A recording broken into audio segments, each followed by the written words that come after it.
Hello दोस्तों, स्वागत है आपका आपके अपने यूट्यूब चैनल मैथ पाठशाला पर। मैं अमन शर्मा। आज आपका रेलगाड़ी का टाइप नंबर 2 है। इससे पीछे क्लास में आपको टाइप 1 कवर करा चुका हूं।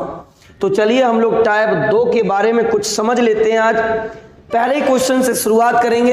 हर टाइप का कॉन्सेप्ट उसके साथ रहेगा। अब देखिए, ये जो आपका टाइप है ये भी सापेक्ष चाल से संबंधित है।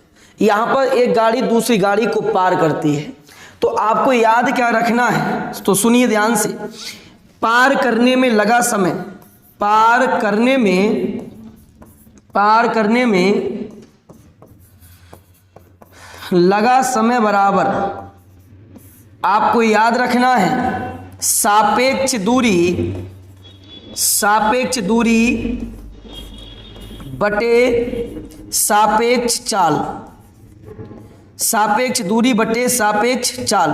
सापेक्ष दूरी क्या होती है? गाड़ी को पार करेगी, लंबाई ऐड हो जाएगी। यदि गाड़ी कोई ऐसी वस्तु को पार करती है जिसकी लंबाई गाड़ी की तुलना में नगण्य है, तो ऐसी कंडीशन में उसकी लंबाई 0 माना जाएगा। बोलो, बात क्लियर है? सापेक्ष चाल, यदि एक डायरेक्शन में दो लोग जाते हैं सापेक्ष चालें घट जाती हैं। यदि विपरीत डायरेक्शन में चालें हैं तो वो सापेक्ष चाल जुड़ जाती है। ये हम लोग पीछे पढ़ चुके हैं। अब हम लोग क्वेश्चन की तरफ आते हैं। भाई, अपना क्वेश्चन क्या कहता है? देखिए, एक ट्रेन 40 किलोमीटर प्रति आवर की रफ्तार से चलती है। एक आदमी 25 किलोमीटर प्रति आवर की रफ्तार से समान दिशा में चलता है। यदि ट्रेन 48 सेकंड में उस आदमी को पार कर जाती है, तब इस ट्रेन की लंबाई क्या है?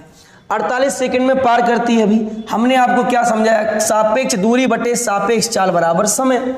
तो सापेक्ष दूरी, गाड़ी की लंबाई d मान लो, आदमी की लंबाई 0 होगी, नगण्य होगी। एक डायरेक्शन में चलते हैं तो ऐसी कंडीशन में जो चालें हैं आपकी वो क्या हो जाएगी भाई? माइनस हो जाएगी। 40 में से 25 गया, कितना बचा? 15 बचा। बराबर कितना है? 48 सेकंड है। थोड़ा बात समझना, ये मीटर ये सेकंड है, तो इसको हम चेंज कर लेंगे मीटर पर सेकंड में, यानी 5/18 से इसमें गुणा कर देंगे। यहां तक बात क्लियर है? अब आगे समझो कैसे सॉल्व करोगे। तो इसको काट दीजिए। कितने से काटोगे भाई? तो देखो, यहां से 3 छंग 18 और 3 पंजे 15। ये 6 ऊपर जब गुणा होगा तो इस 6 से ये 48 कट जाएगा। कितनी बार में? 8 बार। ठीक है, तो डी की जो वैल्यू आएगी आपकी 25 और 25 अठे 200 मीटर। यही पूछा था उस गाड़ी की लंबाई कितनी है, तो उस गाड़ी की लंबाई आपके पास है भाई 200 मीटर। हो गया क्वेश्चन क्लियर? अच्छे से समझ में आ गया। चलिए, तो ये नोट कर लीजिए, स्क्रीनशॉट ले लीजिए। क्वेश्चन नंबर 2 देखिए। दो ट्रेनें 127 मीटर और 98 मीटर लंबी है। उनकी चाल क्रमशः 35 और 55 किलोमीटर प्रति आवर है। एक दूसरे के विपरीत दिशा में चलती हैं, तो इनको पार करने में कितना समय लगेगा? ये क्वेश्चन पूछा गया है। एक दूसरे को पार करने में कुल दूरी बटे कुल चाल बराबर समय।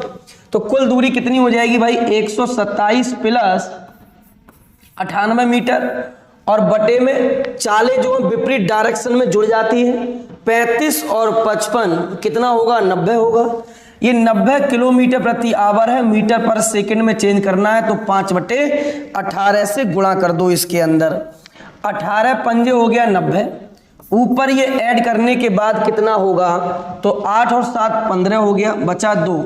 9 और 2 11, 11 और 2 13, सॉरी 8 7 15 बचा 1, 9 और 2 11 और 1 12 बचा 1, तो 225 तो ये हो गया।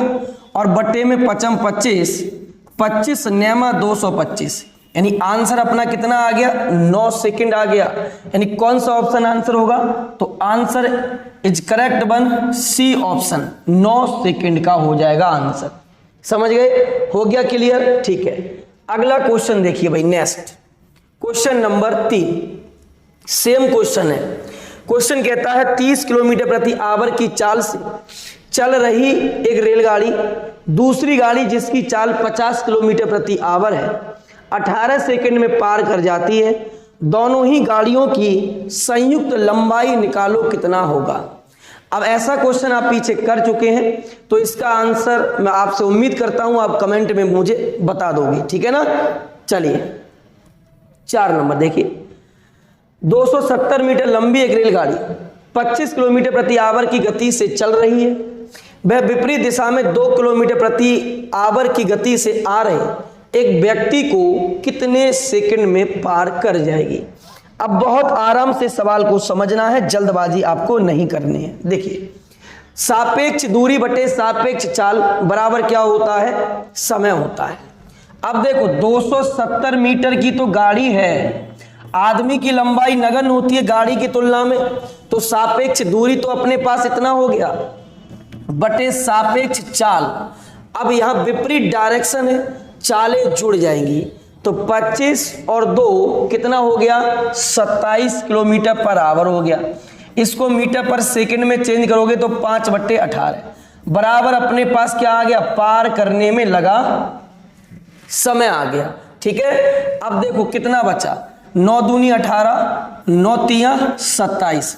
थोड़ा हम इसको सही से लिख लेते हैं, तो 270 बटा कितना होगा? 5 तिया 15 और 2 अपने पास ऊपर चला जाएगा। ठीक है, तो 15 और 2 इधर आ गया ऊपर गुणा में।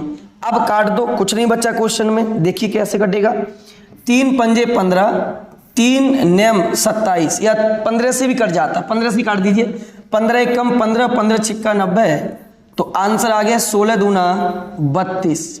तो 32 सेकंड में इस व्यक्ति को पार कर जाएगी कौन? इस रेलगाड़ी। हो गया क्वेश्चन क्लियर? ठीक है, अगले क्वेश्चन बढ़ा जाए आगे। Question number 5। 150 मीटर लंबी एक रेलगाड़ी अपने से विपरीत दिशा में आ रही 100 मीटर लंबी रेलगाड़ी को 10 सेकंड में पार कर जाती है। यदि पहली रेलगाड़ी की चाल 30 हो तो दूसरी रेलगाड़ी की चाल कितना होगा? बहुत आराम से समझना है, जल्दबाजी नहीं है। सापेक्ष दूरी कितनी हो जाएगी भाई? एक 150 तो इसी का हो गया मीटर में लंबाई, प्लस उसके बाद देखिए दूसरी लंबाई 100 मीटर है। सापेक्ष दूरी बटे सापेक्ष चाल। अगर पहली गाड़ी की चाल 30 है तो यहां पर कहा पहली गाड़ी की चाल 30 है, दूसरी गाड़ी की चाल क्या होगी? विपरीत डायरेक्शन है तो चालें क्या हो जाएंगी? जुड़ जाएंगी। तो पहली की 30 है, दूसरी कितना मान लोगे भाई? 20 मान लो। अब बराबर कितने सेकंड में पार कर गया? 10 सेकंड में। अब यहां कुछ बात आपको समझना है। 150 और 100 हो गया अपने पास कितना? 250।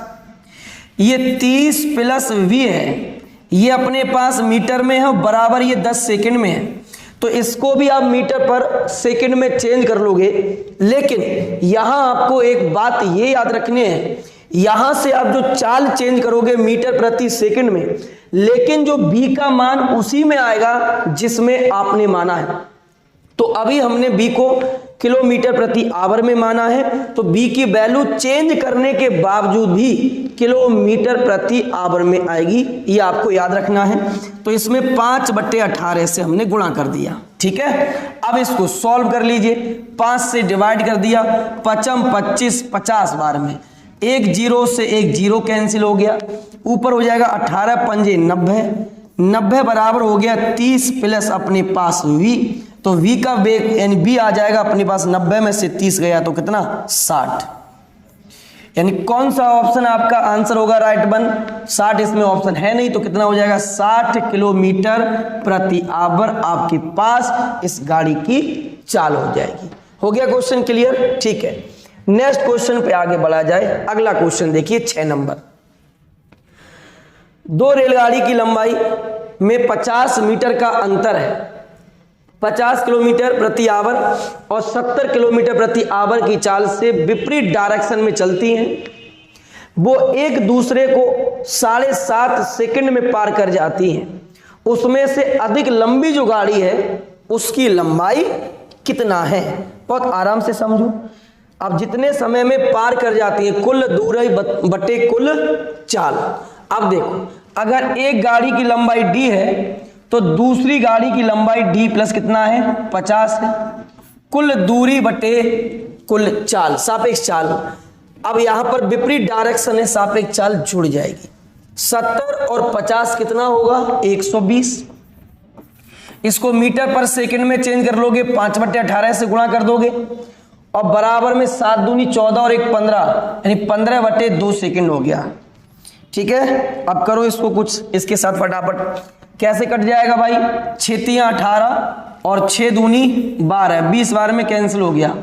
उसके बाद 2 से इसको डिवाइड कर दो, 2 दाई 20, 10 बार में। ये 3 ऊपर जाएगा, 3 से इसको काट दो, 3 पंजे 15, 5 बार में।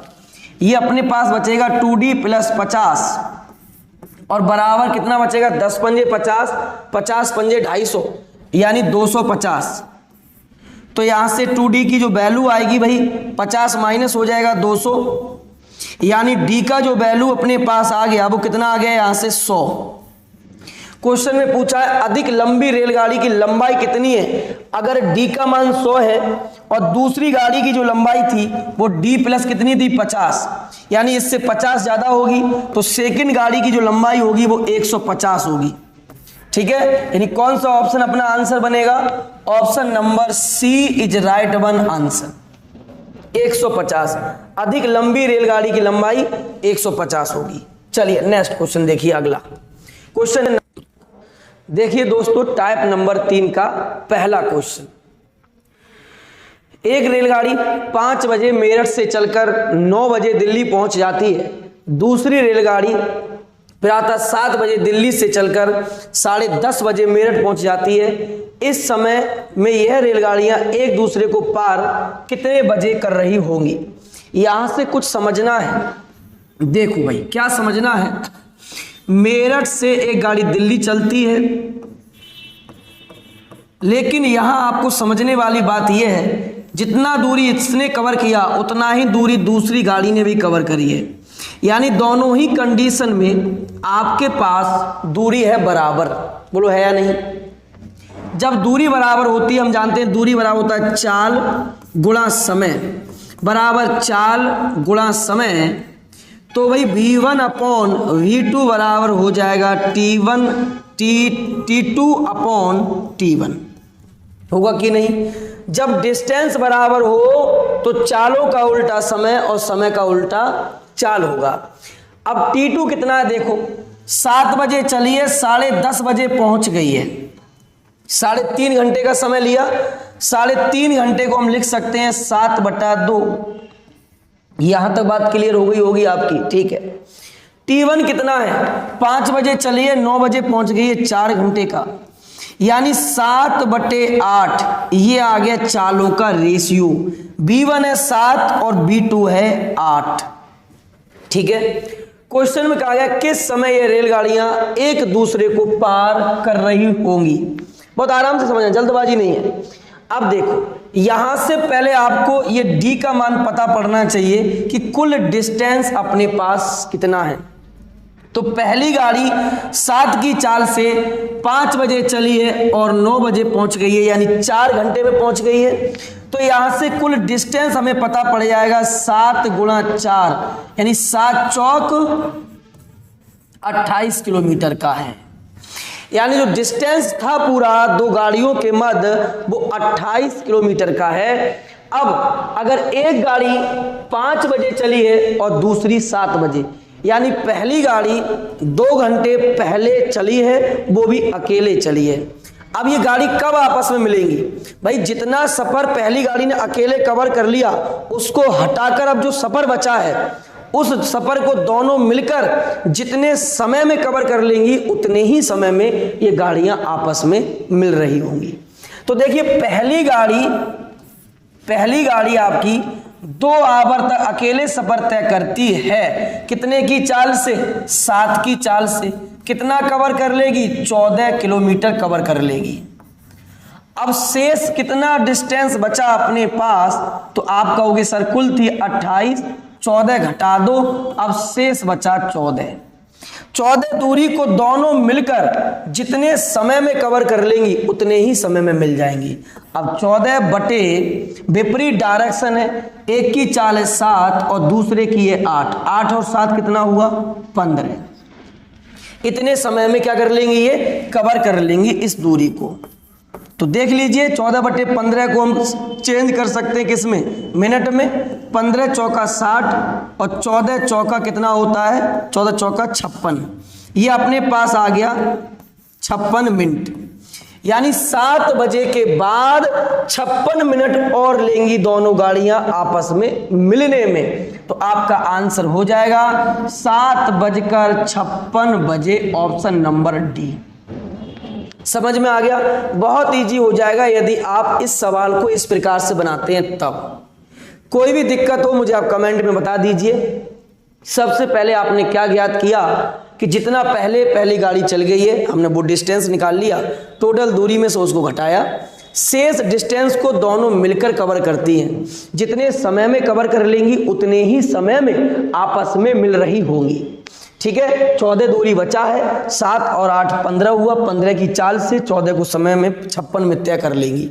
हो गया क्लियर? चलिए नेक्स्ट क्वेश्चन को बढ़ते हैं आगे। Question number 8। एक रेलगाड़ी प्रातः